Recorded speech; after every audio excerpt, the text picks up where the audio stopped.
Guys welcome back to my YouTube channel. आज मैं आपको वैम्पायर क्ले मूवी एक्सप्लेन करूंगी जो कि 2024 में आई है और मैंने अभी a place of silence movie explain की है। नहीं देखी तो डिस्क्रिप्शन में लिंक है, जाकर देख सकते हैं।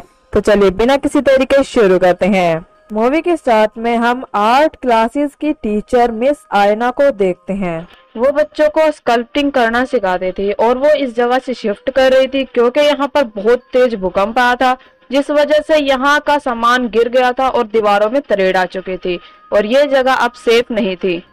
अब उसने जिस घर में शिफ्ट किया था वो मिक्सुआ नाम की आर्टिस्ट थी जो स्कल्पिंग किया करती थी। अब आयना साफ सफाई कर रही थी, तभी वहां पर खुदाई करते हुए एक क्ले से भरा हुआ बैग उसे मिलता है। वो सोचती है कि ये बैग मिक्सुका ने रखा होगा और वो उस बैग को अपने पास रख लेती है। हम देखते हैं कि उसके चारों स्टूडेंट्स वहां आ जाते हैं जिनका नाम कायरी, रिकू, ओइको और केंजी होता है। अब वहाँ पर यूका नाम की लड़की आती है और हमें पता चलता है इन सबको टोक्यो के आर्ट स्कूल में एडमिशन लेना है, जिसके लिए इन्हें वहाँ का एंट्रेंस एग्जाम क्लियर करना होगा। अब आयना वहाँ आती है और उन्हें क्ले से कुछ बनाने के लिए कहती है। वो सब अपने काम में लग जाते हैं और हम देखते हैं कि आयना काउरी को वो क्ले दे देती है जो उसे बाहर से मिला था, क्योंकि उसने अपना क्ले यूका को दे दिया था। अब वो उस क्ले से स्कल्पचर बनाने लगती है और हम देखते हैं कि वो क्ले सांस ले रही थी, लेकिन यह चीज यूका नहीं देख पाती। अब वो उससे एक स्कल्पचर बनाती है जो कि बहुत अच्छा लग रहा था। रिकू और कायरी को सेम मार्क्स मिलते हैं, जिससे रिका को कायरी से जलन होने लगती है। अब हम रात का सीन देखते हैं जहाँ पर वो स्कल्पचर अपने टेंटिकल से एक ब्लेड को अपने अंदर कंज्यूम कर लेता है।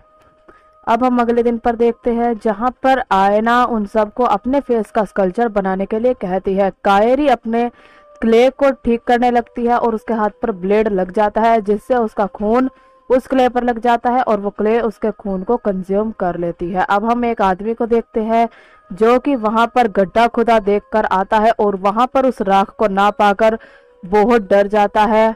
अब कायरी ने अपने फेस का स्कल्पचर बहुत अच्छा बनाया था, जिस पर आयना उन सबको बोलती है कि टोक्यो के एकेडमी में सिर्फ कायरी का ही एडमिशन होगा, तुम सबका मुश्किल है, जिससे रिकू और ज्यादा जलने लगती है। अब हम रात का सीन देखते हैं जहां पर वो स्कल्पचर एक चूहे को अपने अंदर कंज्यूम कर लेता है और अगले दिन हम देखते हैं कि उसका फेस बिगड़ा हुआ है। कायरी सोचती है कि ये रिकू ने ही किया है और वो वहां से उसे ठीक करके चली जाती है। अब हम रात का टाइम रिकू को देखते हैं जो कायरी के स्कल्पचर को देखने आई थी। तभी उसके हाथ में एक कील लग जाती है और उस क्ले का कान नीचे गिर जाता है, जिसे वो उसी खून वाले हाथ से जोड़ने लगती है और वो उसी के सामने उसका खून अब्जॉर्ब कर लेता है, जिससे वो डर जाती है। वो क्ले उसका हाथ अपने मुंह में पकड़ लेता है और खाने लगता है। वो अपना हाथ छुड़वाती है लेकिन छूट नहीं पाता।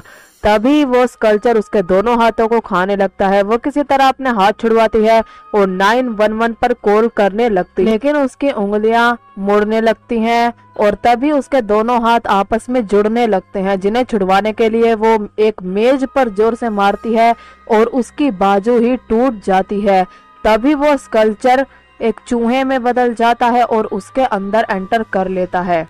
अब अगले दिन काउरी अपने स्कल्पचर को देखती है जिसकी हालत बिगड़ी हुई थी। वो सोचती है कि रिकू ने ही ये किया होगा। अब वो अपने स्कल्पचर को दोबारा ठीक करने के लिए उसे उखाड़ने लगती है और अंदर रिकू चिल्ला चिल्ला कर उसे रुकने के लिए कहती है। उसे ऐसा लग रहा था कि जैसे उसकी कोई खाल नोच रहा हो और वो बहुत ज्यादा तड़प रही थी, लेकिन इस चीज का काउरी को बिल्कुल भी नहीं पता था और वो जैसे जैसे स्कल्पचर को नोच रही थी वैसे वैसे वही रिकू का मुंह बिगड़ रहा था। अब हम रिकू को देखते हैं जो कि पहले जैसी बिल्कुल नहीं लग रही थी। वो यूका के पास जाकर उसका हाथ काटती है और उसका खून पीने लगती है। तभी यूका अपना हाथ छुड़वाने के लिए उसके बाल खींचती है, जिससे उसके बाल हाथ में आ जाते हैं और वो डर कर गिर जाती है। तभी वो क्ले यूका के अंदर एंटर कर लेती है और उसे भी पोजेस कर लेती है।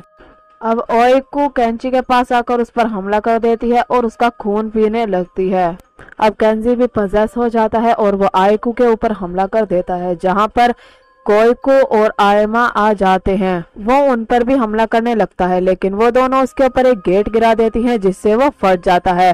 तभी एक स्कल्पचर का मॉन्स्टर आता है और उन पर हमला करने लगता है। तभी वहां पर वो आदमी आता है और एक आग फेंकने वाली मशीन से उसको जलाने लगता है, जिससे वो कड़क हो जाता है और वो उसे अपने पैरों से तोड़कर चूरा बना देता है। अब वो उन्हें एक पास्ट की स्टोरी सुनाने लगता है जो कि मित्सुका की थी, और वो एक आर्ट टीचर था, लेकिन वो बहुत अजीब से स्कल्पचर बनाया करता था, जिस वजह से उन्हें कोई नहीं लिया करता था। अब एक दिन वहाँ पर उसका दोस्त आता है जो कि उससे उसके स्कल्पचर्स की तारीफ करता है और बोलता है कि मैं इन्हें अपने रेस्टोरेंट में लगाऊंगा और ये बहुत अच्छे हैं, लेकिन तुम्हें इन्हें और बनाना होगा। वो उससे वे स्कल्पचर्स ले लेता है और मित्सुका और स्कल्पचर्स भी बनाने लगता है। तभी उन्हें एक दिन पता चलता है कि उसका दोस्त उससे सस्ते में स्कल्पचर्स खरीद कर बाहर महंगे में बेच रहा है और उसका रेस्टोरेंट तो कब का बिक चुका है। अब वो उसके आने पर उससे अपने पैसे मांगने लगता है और वो उससे सच भी बोलने को कहता है। वो बोलता है कि तुमने मेरे स्कल्पचर सस्ते में खरीद कर महंगे में बेचे हैं और तुम्हारा रेस्टोरेंट भी नहीं है। वो उसको उसके पैसे देने लगता है और उनके बीच में लड़ाई हो जाती है। हम देखते हैं कि वहां पर एक स्कल्पचर था जिसे मित्सुका ने अपने खून से बनाया था। उसका दोस्त उसे इतनी जोर से फेंकता है कि वो स्कल्पचर्स के ऊपर गिरता है और वहीं पर मर जाता है। उसका दोस्त उन स्कल्पचर्स को और मित्सुका को जलाकर पाउडर बना देता है और उसकी अस्थियों को एक पन्नी में डालकर मिट्टी में दबा देता है ताकि किसी को भी ये मिल ना सके। अब हम प्रेजेंट में देखते हैं और हमें पता चलता है कि ये आदमी मित्सुका का दोस्त है जिसने उसे मारकर दफनाया था। और अब वो दोबारा इस कल्चर को फोड़कर मिट्टी बना देता है और उसे एक पन्नी में बंद करके बैग में बंद कर रहा था, तभी वो पाउडर हवा से उड़कर उसके अंदर चला जाता है और वो भी मर जाता है। अब वो स्कल्पचर आयना और आइको पर हमला करने लगता है और साइज में बड़ा होने लगता है, जिससे वो दोनों को ही निगलने वाला था, लेकिन काओकी वहां पर आ जाती है और उसे जला देती है, जिससे वो सॉलिड हो जाता है। अब वो सब उसे पाउडर बनाकर एक बॉक्स में बंद कर देते हैं और एक गड्ढे में फेंक देते हैं, जिस पर कुछ टाइम बाद लोग कबाड़ फेंकने लगते हैं और वो डब्बा खुल जाता है। और अब वो स्कल्पचर जितने भी पेड़ थे सबको अपने कंट्रोल में करने लगता है और वहां पर तबाही मचाने लगता है। ये मूवी यहीं पर एंड हो जाती है। दोस्तों, ये मूवी आपको कैसी लगी मुझे कमेंट में जरूर बताएं, और अगर आपके पास कोई मूवी है जिसे मैं एक्सप्लेन करूं तो मुझे कमेंट में जरूर बताना, और मेरे चैनल को लाइक, सब्सक्राइब और शेयर जरूर करना। Thank you.